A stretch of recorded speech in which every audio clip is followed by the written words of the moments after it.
E se de maneira sensível uma parte da humanidade não se dá conta dessa presença, ou por não saber ler, ou por indiferença, é fácil imaginar o que seria o mundo se subitamente nos convertêssemos por qualquer acidente, como o incêndio apocalíptico de todas as nossas bibliotecas de Alexandria num universo sem livro. Do que neles está naturalmente, e tão misterioso é, a hipótese de um mundo, no sentido banal, sem livros, como até agora os conhecemos, nem sequer é do domínio da ficção. Dentro em pouco transportaremos no interior de todas as bibliotecas do planeta, se viajamos ainda na literatura com o mundo, naquilo que justifica que o homem como literatura não é apenas o homem que escreveu livros. Que leu livros, para que os livros são como uma segunda e original maneira, ontologicamente falando, de ser humanidade. E é outra coisa. A literatura, embora o seu conceito seja recente, é antiquíssima. Pode até supor-se que seja coessencial à linguagem, que falando do mundo, o fabula. Como atividade distinta, autónoma, se não a dos escribas, e por que não, a daqueles a quem devemos os monumentos que a história da literatura sacralizou. Biblos, Homero, Mahabharata, Popol Vuh, são relativamente recentes. Mas desde o início modificaram a relação dos homens consigo mesmos. Ou antes, criaram-lhe uma imagem, e uma imagem renovável, sem a qual se pode dizer que não tinham imagem. Todas as águas do rio não podiam inventar Narciso, nem obscuros cercos da Ásia Menor. Aquiles, se não tivesse fixado em coisa recitável ou escrita, o amor de preferência a si mesmo, ou a fúria heroica de todos os externos futuros, numa narrativa imortal.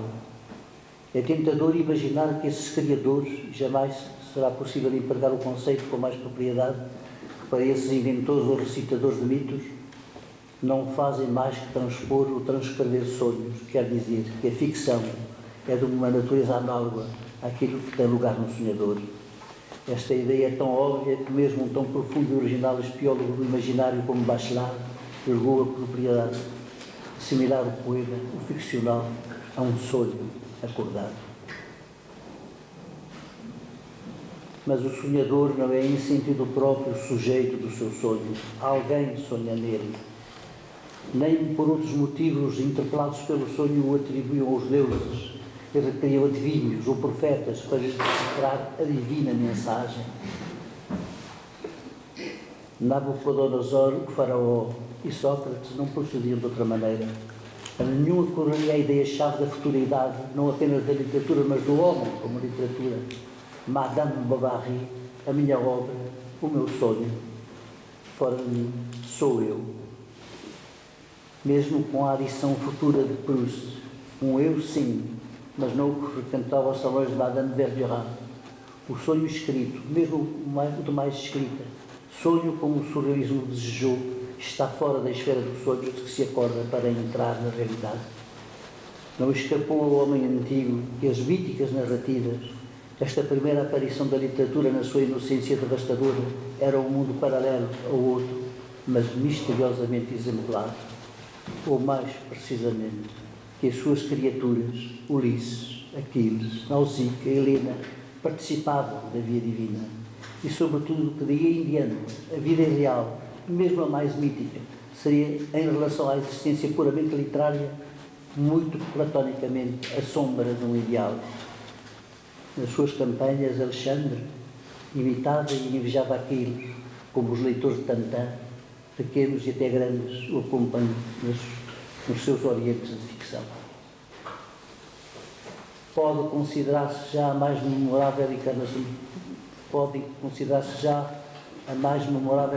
de poder, Alexandre, impregnado e fascinado pela Ilíada como expressão natural do homem como literatura, quer dizer, com mais força da literatura como forma do mundo, fora da qual tudo existe ou pode existir, mas não resiste, não perdura, não fulgura, transfigurando-se em fim a nossa relação com a realidade. Os guardiães, sem o sono da cidade, os seus filósofos, entre eles o maior, cedo se deram conta de que a exigência não menos divina, ou a única divina da verdade, o conhecimento exigido e requerido pelo que é e é eternamente verdadeiro, é este mundo de ficção que, como Helena, atrai após si os olhares dos velhos troianos e menos velhos. Há um problema, uma querela, em todo o caso, uma perplexidade. Não vou relembrar se a forma como Platão o entendeu e à sua maneira resolveu é a única melhor, mas seria petulância de gente que se crê mais, Lúcia, só por vir depois, ignorar que aquilo que ele designava já como a eterna querela entre a poesia e a filosofia sobre a tarrofagem das pessoas de existir não tem razão de ser.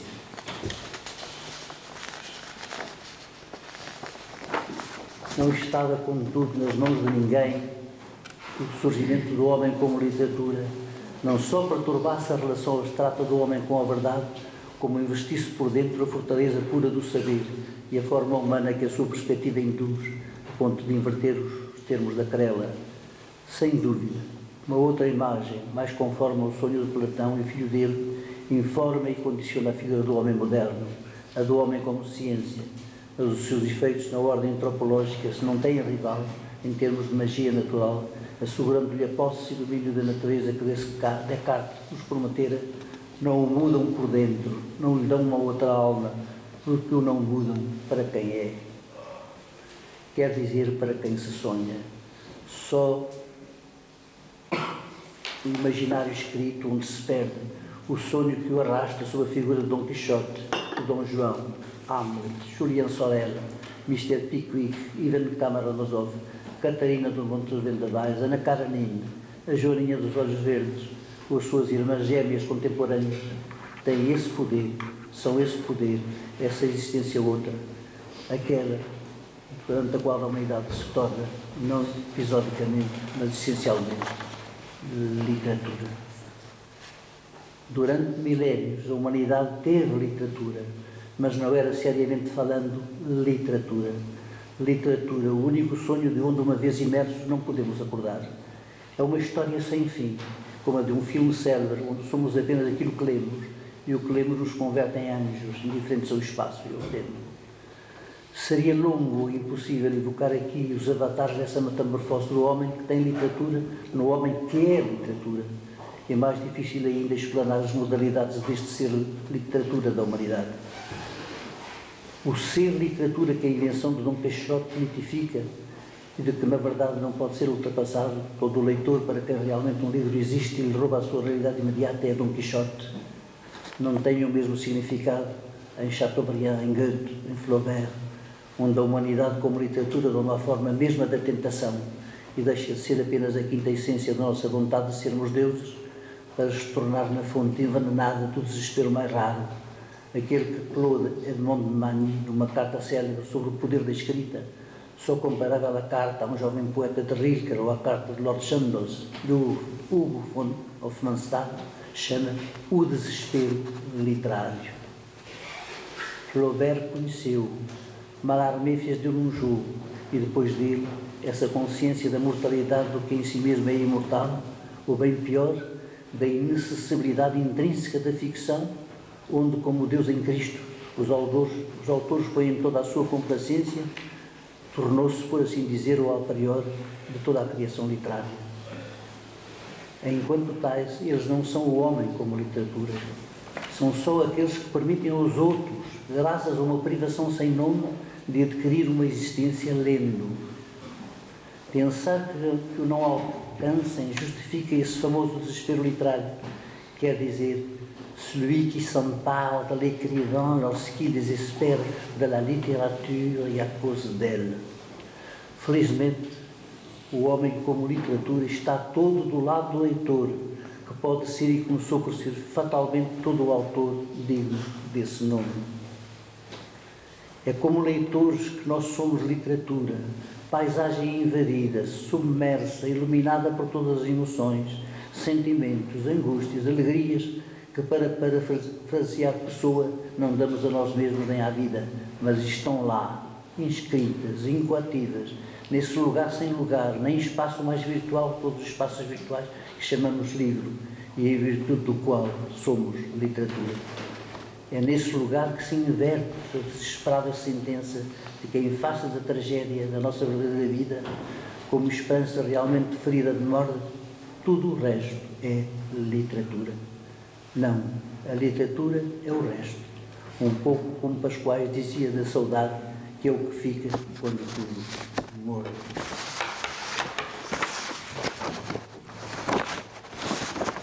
Um grande tempo este.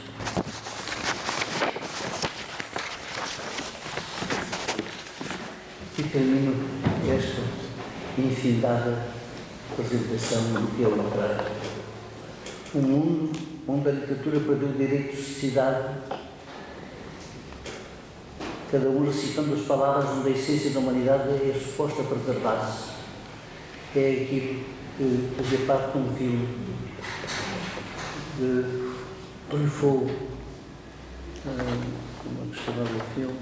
Não me lembro.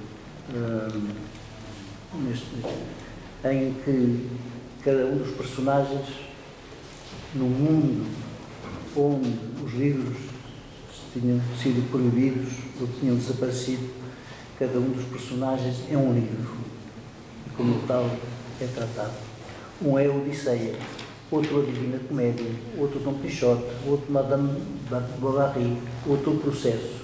Em suma, bibliotecas vivas para que o homem não possa morrer. Em tempo de Salman Rushdie, que era o tempo em que eu escrevi este texto, aquela alegoria, mas são os mesmos dois, e pior, aquela alegoria da ciência-ficção não perdeu a atualidade. O interesse dela não seria grande, só a tomássemos como reverência ou até idolatria de uma particular criação e de imaginação dos homens que no livro e na literatura se encarnam. Mas é outra coisa.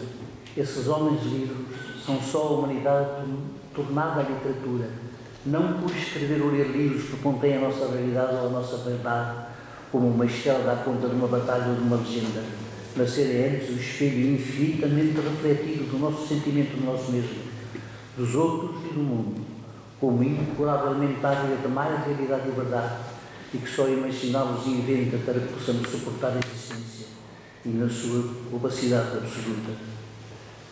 Não são os livros que conservam a cidade, é a nossa imaginação, nós como literatura que inventamos a verdade.